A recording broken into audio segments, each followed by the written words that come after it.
Cita-cita mereka tidak melebihi badan mereka sendiri. Those kind of dreams are too small for human beings who have the potential to be great. They want to be people that can make the world a better place to live. What drives them is to be able to create an impact to the society. These kind of people, they would actually give up their high-paid jobs just so that they could work somewhere to impact society. Because it doesn't matter to them. Money doesn't matter to them. Prestige does not matter to them. But what matters to them is impact. And I think this is very relatable to sukarelawan beliadai kan. It's an act of volunteerism to create impact to society. Now, I'm not saying, okay, lepas ni kita ni jangan tak belajar, kita ni buat impact saja atau, give up our jobs. No, you have to be wise. The idea is the pursuit to impact society. So this is actually the pursuit that we all should strive for, the pursuit of impact. And this is actually the biggest sunnah of Rasulullah sallallahu alaihi wasallam. If we think about it, he was always concerned in impacting people's lives in the smallest scale to the biggest scale. And as we all know, the biggest sunnah of Rasulullah sallallahu alaihi wasallam was da'wah itself. And that was what created such a huge impact, not just to an individual, but to the whole world. And inshallah, that is the pursuit that we should all be striving for, subhanallah.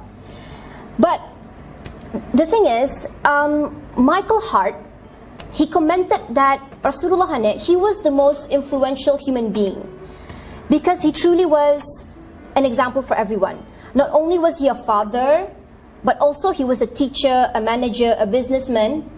And the question is, how is that he was so successful?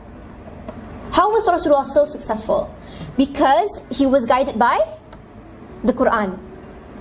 And he was guided by something that was divine. That's why in trying to create an impact to society, we have to be careful. We have to be guided well.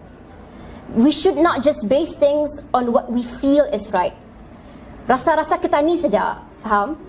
Because the thing is, what we feel is right is not necessarily the right thing to do sometimes. So we need to be guided well in our pursuit of impact. Jangan, semangatnya tu luar biasa, tapi arahnya tu ke mana? Atau sometimes you can create more harm than benefiting people if we're not guided well. And this kind of idea, the idea of the right kind of impact, is captured in Surah Al-Imran, where Allah says, "Kuntum khayra ummatin ukhrijat lin-nas ta'murun bil ma'ruf wa tanhauna 'anil munkar wa tu'minuna billah." You are the best of people when you go out to people, enjoin them to what is right and forbid what is wrong, and you believe in Allah. So the question is, how do we know what is right and what is wrong? It is from the Quran. This Quran will show us what is right and what is wrong, inshallah. And it may seem as if this pursuit is too big, kan? To impact society, it's too much for me. I'm not saying you have to change everything now. I'm not suggesting that you should just be doing big things. But sometimes even the littlest things can bring the biggest changes. And sometimes when we are trying in the pursuit of impact, people will belittle us. People don't appreciate our efforts in trying to make the world a better place.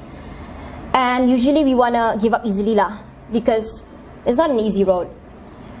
But don't do that, because what little goodness that you decide to do have the power to impact many lives. If people know or do not know what you are doing, your pursuit is not to be known, but it is to make the world a better place to live. If we all have the same pursuit for beliadai, if we all share the same goal very dearly, then I am certain that beliadai will do amazing things for Brunei, inshallah. Is it going to be an easy job? No, it's not. It'll be very challenging.